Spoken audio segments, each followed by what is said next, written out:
سرکار کی آمد پر شراب کے مٹکے بہا دیے گئے۔ سرکار کی آمد جہاں ہمارے لیے باعث فخر و مسرت ہے، وہی ساری کائنات کے لیے باعث فخر و مسرت ہے۔ سرکار صلی اللہ علیہ وسلم کا نور حضرت آدم علیہ السلام کی پیشانی میں چمکا۔ اللہ تعالیٰ نے جب حضرت آدم کا پتلا بنا کر کے تیار کیا تو نور محمدی صلی اللہ علیہ وسلم اس پتلے میں رکھ دیا۔ اسی سبب سے اللہ نے فرشتوں کو حکم دیا کہ آدم کو سجدہ کرو۔ ابلیس نہ سمجھ سکا، مرد بن گیا۔ وہ نور تمام نبیوں کی پیشانیوں سے ہوتا ہوا حضرت ابراہیم خلیل اللہ کی پیشانی میں پہنچا۔ اسی نور کی برکت سے ابراہیم خلیل اللہ کو نار نمرود میں راحت نصیب ہوئی۔ وہی نور اسماعیل ذبیح اللہ کی پیشانی میں چمک رہا تھا۔ اسی نور کی برکت سے اسماعیل ذبیح اللہ کو جب ذبح کیا جا رہا تھا تو اسی نور کی وجہ سے ان کی حفاظت ہو رہی۔ وہی نور پاک نسلوں میں، پاک نسبوں میں، پاک سلوکوں میں ہوتا ہوا کیدار کی پیشانی تک پہنچا۔ وہاں سے ہاشم کی پیشانی تک پہنچا۔ ہاشم وہی ہیں جن کی وجہ سے سرکار صلی اللہ علیہ وسلم اپنے آپ کو ہاشمی کہتے ہیں، اور ہم لوگ بھی سرکار کو ہاشمی کہتے ہیں۔ یہ ہاشم کون ہے؟ حضور صلی اللہ علیہ وسلم کے پردادا ہیں۔ حضرت ہاشم کی پیشانی میں جب نور نبی چمک رہا تھا تو اس نور کی چمک کی وجہ سے پورے مکہ کے لوگ ہاشم سے کہہ رہے تھے، ہاشم تم میری بچی سے شادی کر لو، تم میری بہن سے شادی کر لو۔ یہاں تک کی روایت میں آیا ہے قیصر و کسریٰ والے ان لوگوں نے پیغام نکاح بھیجا تھا ہاشم کے پاس کہ تم میری بیٹی سے شادی کر لو، مگر ہاشم انکار کرتے رہے۔ جب حضرت ہاشم کی عمر 24 سال کی ہو گئی تو آپ تجارت کرنے کے لیے ملک شام جاتے ہیں۔ راستے میں مدینہ شریف پڑتا ہے، وہاں ٹھہرتے ہیں۔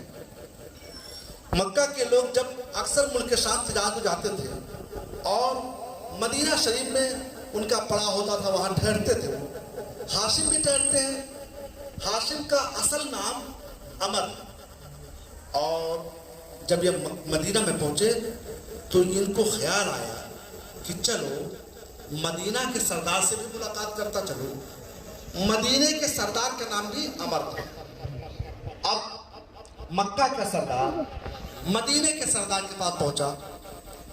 مدینہ کے سردار نے بڑھ کر کے استقبال کیا، دونوں میں علیہ سلیک ہوئی، کھانا وغیرہ انتظام کیا گیا۔ اس وقت پردے کا رواج نہیں تھا۔ مدینہ کے جو سردار عمر تھے ان کی ایک بیٹی تھی جن کا نام تھا سلمہ، وہ کئی مرتبہ ادھر سے ادھر گزری۔ ہاشم نے جب سلمہ کو دیکھا تو عمر سے کہا، اے عمر تم اپنی بیٹی کا نکاح مجھ سے کرو۔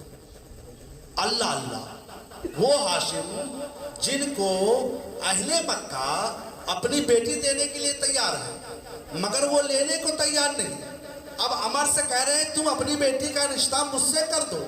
عمر کھڑے ہو جاتے ہیں، اے سردار مکہ تمہیں کیا ہو گیا ہے؟ پورے مکہ والے بلکہ اطراف مکہ سب اپنی بیٹی تمہیں دینے کے لیے تیار ہیں، تم راضی نہیں ہو اور مجھ غریب سے کہہ رہے ہو کہ اپنی بیٹی کا نکاح مجھ سے کر دو، آخر اس کی وجہ کیا ہے؟ ہاشم نے کہا، عمر آپ اگر چاہتے ہیں رشتہ کرنا تو نکاح کر دیں ورنہ کوئی بات نہیں۔ عمر نے کہا، میں سوزان سے عاشق ہوں، میں راضی ہوں، میں نکاح آج ابھی بلکہ اسی وقت کرنے کے لیے تیار ہوں، مگر میری 3 شرطیں ہیں۔ پہلی شرط یہ ہے کہ جب تم تجارت کرنے ملک شام جاؤ گے تو میری بیٹی کو ساتھ میں لے کر نہیں جاؤ گے، جب واپس آؤ گے اور مکہ جاؤ گے تو میری بیٹی کو مدینہ سے لے کر مکہ جاؤ گے۔ دوسری شرط یہ ہے، میری بات آپ لوگ سمجھ رہے ہیں نا؟ عمر نے ہاشم سے کہا میں اپنی بیٹی کا نکاح تیرے ساتھ کر دوں گا مگر میری 3 شرطیں ہیں. پہلی شرط یہ ہے کہ تم ملک شام میری بیٹی کو لے کر نہیں جاؤ گے بلکہ جب تجارت کر کے واپس آؤ گے مدینہ تو مدینہ سے مکہ جب جاؤ گے تو میری بیٹی کو لے کر جا سکتے ہو. دوسری شرط یہ ہے کہ جب کبھی تمہارا ادھر گزر ہو پھر تجارت کرنے کے لیے آؤ تو میری بیٹی کو ساتھ میں لے کر کے آنا اور مدینہ میں اسے چھوڑ دینا تاکہ اپنے گھر والوں سے اپنے بھائی بہنوں سے ملاقات کر سکے. تیسری شرط یہ ہے کہ پہلا پھول جو کھلے گا لڑکا ہو یا لڑکی وہ مکہ میں نہیں بلکہ مدینہ میں میرے گھر میں ہوگا, میرے گھر کی پہلی پیدائش ہوگی. حضرت ہاشم تینوں شرطوں کو مان لیتے ہیں, نکاح ہو جاتا ہے. نکاح کے بعد ہاشم ملک شام جاتے ہیں, تجارت کرتے ہیں, وہاں سے واپس آتے ہیں, مدینہ شریف اپنی بیوی سلمہ کو لیتے ہیں, مکہ شریف پہنچتے ہیں, چند دن مکہ شریف میں رہتے ہیں. پھر آپ کو تجارت کرنے کا موقع میسر ہوتا ہے, آپ پھر ملک شام کی طرف سفر کرتے ہیں, اپنی بیوی کو ساتھ میں لیتے ہیں, مدینہ شریف میں چھوڑتے ہیں, آپ ملک شام جاتے ہیں تجارت کرنے کے لیے. واپس آتے ہیں تو مقام دار نابغہ میں آپ کی طبیعت خراب ہو جاتی ہے. 25 سال عمر ہو گئی, 25 سال کی عمر ہے, طبیعت خراب ہو گئی اور ایسی طبیعت خراب ہوئی کہ آپ کی جان آخری کے سپرد ہو گئی, آپ انتقال کر جاتے ہیں. 25 سال کی عمر میں آپ انتقال کر گئے. حضرت ہاشم اللہ اس وقت نور مصطفیٰ ہاشم کی پیشانی سے صلب سلمہ میں منتقل ہو چکا تھا. حضرت سلمہ حاملہ ہو چکی تھی. یہ جب ہاشم انتقال کر گئے تو ان کے بھائی جن کا نام مطلب تھا ان کو یہ خبر ہوتی ہے, مکہ سے مدینہ آتے ہیں, حضرت سلمہ کی ماں سے ملاقات کرتے ہیں, باپ سے ملاقات کرتے ہیں اور کہتے ہیں دیکھو میری بھابھی کو آپ مکہ بھیج دیجئے. ان کے باپ امن نے کہا کس کے سہارے بھیج دوں, کیوں بھیج دوں, اب کیا رکھا ہے, جب میرا دماد ہی نہیں رہا, میری بیٹی کے ہاتھوں کے مہندی کا رنگ بھی پھیکا نہیں ہوا کہ ان کا انتقال ہو گیا, اب میں نہ بھیجوں گا. مطلب واپس ہو جاتے ہیں. یہ بات جہاں کی تھی وہی رہ جاتی ہے. 1 سال 2 سال 3 سال 4 سال اس طریقے سے 12 سال کا زمانہ گزر گیا. ایک دن مکہ کے سردار خانہ کعبہ میں اکٹھا ہوتے ہیں, بیٹھتے ہیں, باتیں کرتے ہیں اور کہتے ہیں یار ایک بات بتاؤ, وہ نور نبی جو ہمارے خاندان کی علامت تھی, ہمارے خاندان کے بزرگوں کی پیشانیوں میں چمکتا رہتا تھا, وہ نور کہاں گیا, وہ نور نظر نہیں آ رہا ہے. وہ نور جس کی وجہ سے ہمارا دبدبہ تھا, جس کی وجہ سے ہماری سرداری تھی, جس کی وجہ سے ہماری شان و شوکت تھی, جس کی وجہ سے ہمارا جو ہے حکم چلتا تھا, وہ نور ہم میں نظر نہیں آ رہا ہے. وہ نور گیا تو کہاں گیا, وہ نور گیا تو کدھر گیا. سب آپس میں یہ گفتگو کر رہے ہیں, بات چیت کر رہے ہیں. اتنے میں ایک نوجوان آتا ہے اور وہ کہتا ہے اگر میری جان کی بخشش کی جائے تو میں بتا سکتا ہوں. کہا بتاؤ, کہا وہ نور اس وقت مدینہ شریف میں ہے, وہ نور اس وقت مدینہ شریف میں ہے. ان لوگوں نے کہا کیسی باتیں کرتے ہو, تمہیں کیسے پتا کہ مدینہ شریف میں ہے. کہا بات یہ ہے میں گیا تھا تجارت کرنے کے لیے, جب میں مدینہ شریف پہنچا تو وہاں رک جاتا ہوں, سوچتا ہوں چلو مدینہ گھوم آؤں. ابھی مدینے میں داخل ہو رہا تھا کہ ایک میدان میں کیا دیکھتا ہوں, 5-6 بچے جن کی عمر 10-12 سال کی ہے, وہ بچے اپنے ہاتھوں میں کمانے لیے ہوئے, تیر لیے ہوئے آتے ہیں اور ایک میدان میں ایک چھلا باندھتے ہیں اور اس پر نشانہ لگاتے ہیں. جس کا نشانہ لگ جاتا ہے وہ اپنے خاندان کا نام بڑے فخر سے لیتا ہے, اپنے قبیلے کا نام بڑے فخر سے لیتا ہے. ان بچوں میں ایک بچہ 10-12 سال کا تھا